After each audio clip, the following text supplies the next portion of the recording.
Welcome back to One Piece Anime Review. This is episode number 30, and this one's a review of the 817th episode of the series, Moist Cigarette, the day before, the wedding. I think that's the name of the episode. Let's see.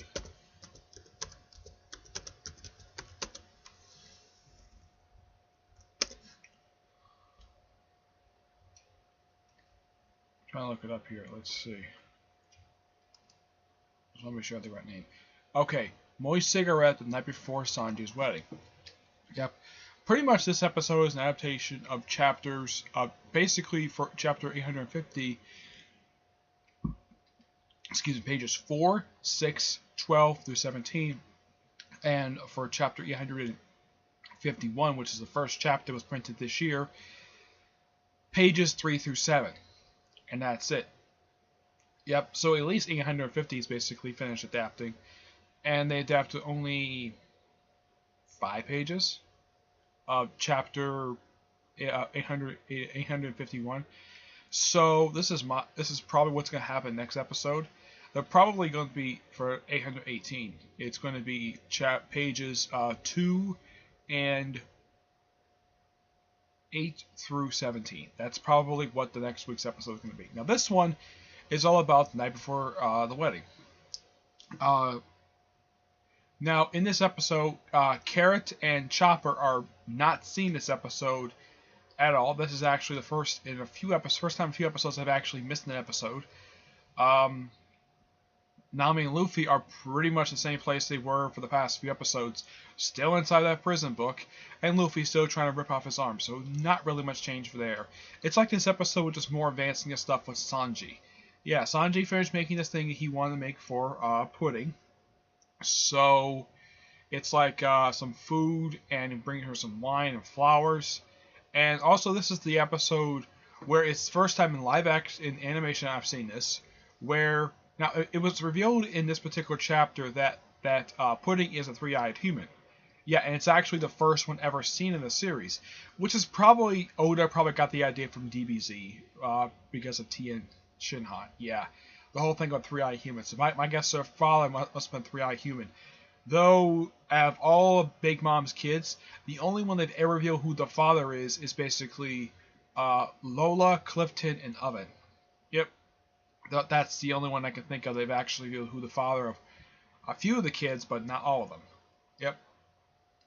So, pretty much like, apparently, now, they do change one little thing in this particular one. They changed it where Sanji is annoyed at the door homie, at Pudding's door homie. Yeah, very annoyed. I don't think in the manga, as far as the manga, he really didn't have much of a problem with it. Apparently in this episode, he just had a problem with it. But otherwise, though, this one does advance the plot a little bit for some of this arc. Big Mom is not seen this episode. Also, it was teased in the last episode that actually was teased about 2 episodes back that we were going to see Big Mom versus Brooke. The past 2 episodes, we've not gotten that. I think in the last episode we had tease, but in this episode there is no advancement on that fight at all.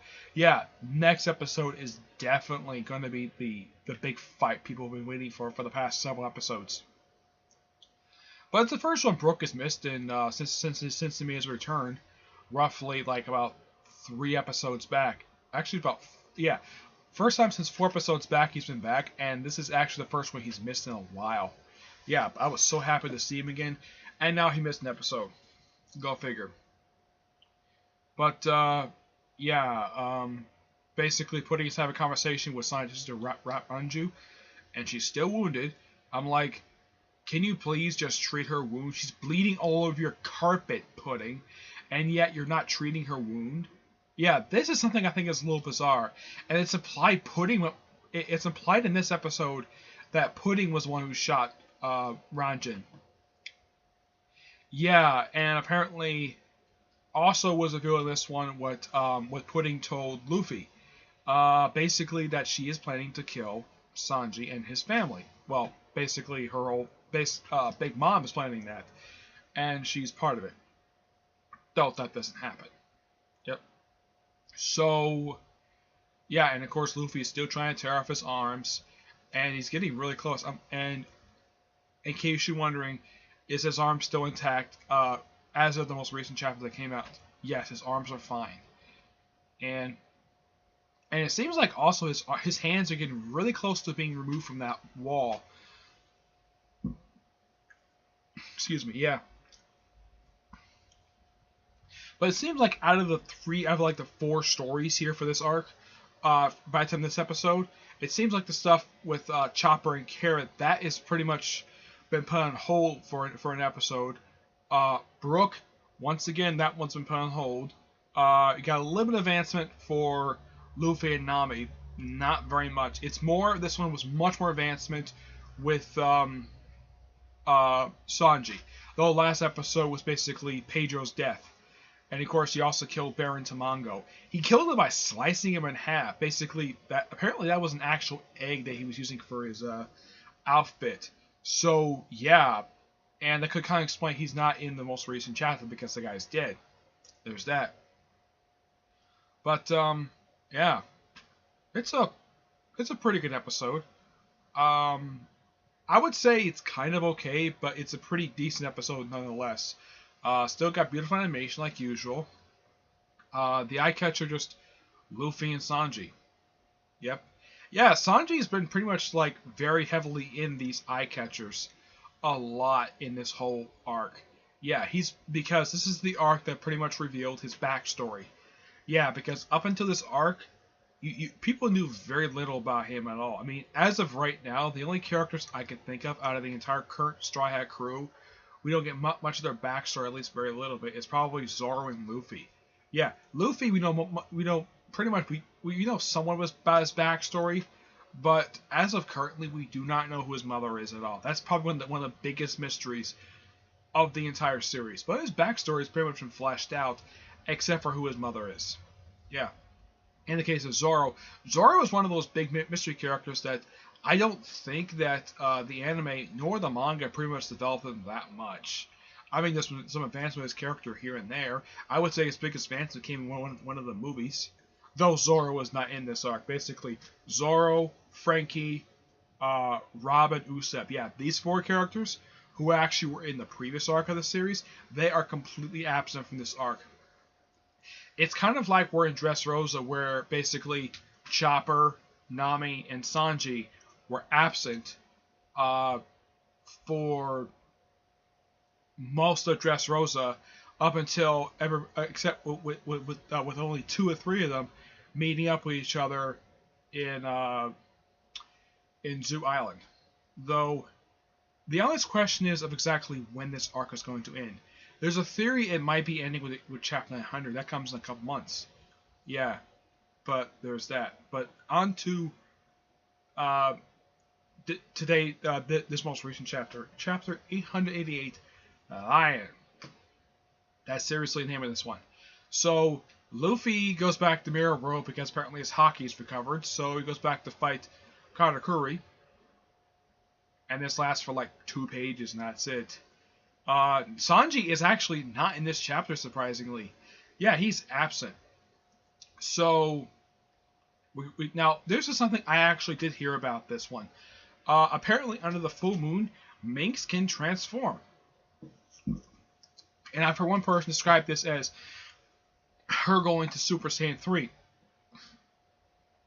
Her face changes a little bit, but the biggest change for her and biggest noticeable thing is her extremely long hair. This thing is longer than her body. It's like Rapunzel type hair. It is really long. She's super strong. Apparently her eyes are red, though we can't tell it because the manga is in black and white. Almost all the manga series I've generally read have generally been black and white, so I can't really tell that. Though we won't know about this until the anime gets up to this particular chapter. Which I've had this theory for a while. They won't get to where we are right now. Probably not until maybe March. That is my personal guess anyways. Yeah, so it probably won't be until, I'd say, March. It could be May of next year. Sometime next year they'll get to this point in the manga. But I know they're going to get to that particular chapter with Nami and Carrot basically taking a bath together. That is going to come up really soon. My guess is sometime next month they're probably going to be airing the episode that actually adapts that particular scene. But yeah, as for the whole thing, now it's like the biggest thing advanced this whole thing is the stuff with the Straw Hats, because they've been barely featured. Well, the half of the Straw Hat creatures we've seen in the manga at this point. They've been barely developed for the past several chapters, and now we finally get some advancement. And they apparently are starting to run. They're basically on the run from Big Mom's fleet. And when Kara goes to her, well, people call it Super Saiyan 3 form. I'm not sure what you call it. I call it a werewolf. Basically her werewolf form, where she hops across the ocean. Apparently, she can fly.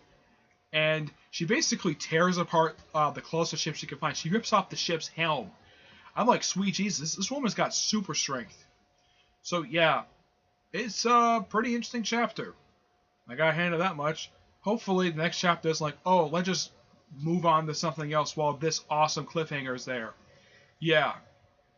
Because that's been the thing for the past few chapters. We have this awesome cliffhanger, and then next chapter does basically nothing with it at all. Yeah, where it basically gets advanced for like the last couple pages of the chapter. Yeah. As for Big Mom is in this chapter. She was absent from the last chapter. I'm still wondering how in the world that Luffy got away from Big Mom. Yeah, that question has not been answered. It's like there's several different plot holes. Maybe the anime are finally fulfilling the gaps that this manga is apparently having right now. Yeah, but the artwork is still good. Oda still does a great job with the artwork when it comes to One Piece. But I kind of think that he's kind of a bit rushing it. Because it seems like there's plenty different like question marks at the end of these chapters, like what's happening, stuff like that. So my guess is he probably has a limited amount of time to tell this story, and my personal guess is that the reason why he's leaving holes in his stories, leaving holes here and there, not really big ones per se, but kind of, is probably so that the anime can fill in the gaps, which he personally doesn't have a problem with at all, because right now all the anime is doing is not really changing anything per se. It's more like expanding upon stuff. Yeah, they're just expanding upon stuff. Adding or expanding. That's really what the anime is doing now. There has basically been barely any change. Since I've started watching the series, and of course reading the manga, virtually most of the dialogue is pretty much intact. Heck, for some reason in the dub of the show, when I was watching the dub, apparently Cammy was still using honorifics, even though this is an English dub.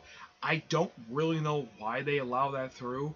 Now I get maybe the sub using it, but in the case of the dub, that's a little odd.